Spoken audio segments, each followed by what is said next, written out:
I'm Laura, welcome back to Leafy Advice, and I wanted to talk a little bit more about watering today. Today I want to talk about underwatering.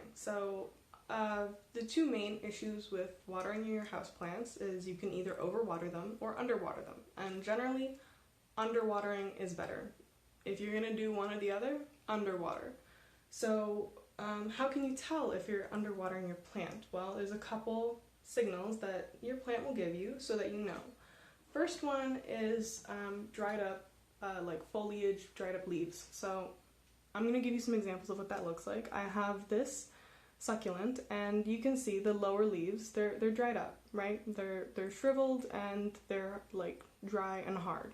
So it's also an important thing to note is it only occurs in the lower foliage if you're underwatering it. So that's a sign that the plant doesn't have enough water, so it's sacrificing the older leaves and letting them go. So I have another example of this with a snake plant. I have a little bit of underwatering going on because there's this dry, hard part on the plant. That's really the best way to describe it. That's a signal that you're underwatering it. Another thing is that if it is wilting. So a wilted plant, I have this English ivy here. I find it very commonly wilts if I don't water it enough. So for me, or this plant at least, it looks like all of these leaves will be downturned. So if you just look at the plant, it's gonna look sad. If you know it's being underwatered, if it's wilting, droopy, looks sad, and then the soil's really dry, and when you water it, it perks up. And so all the leaves are gonna be erect again, nice and happy, and it would do that within a day once you water it. So that would be a sign. And another thing is, again, just picking up the pot, is the soil dry?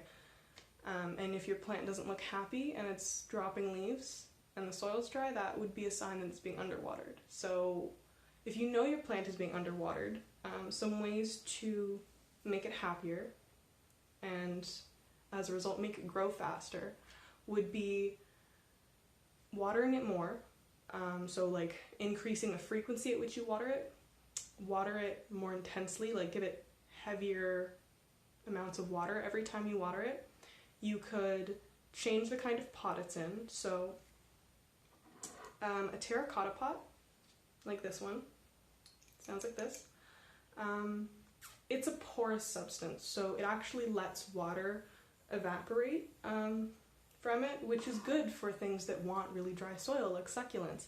But if you have a plastic pot, like this, it's not a porous substance. It's going to keep the water in there. So, depending on your plant's needs, if you're underwatering it, you might want to switch to a non-porous pot that will, keep the water in for longer.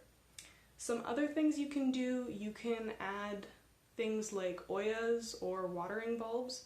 So a watering bulb is like a glass bulb with a spout, and you fill it up with water, and then you stick the spout in the soil, and then the water in the bulb will slowly seep into the soil, and it will keep the soil wet for longer.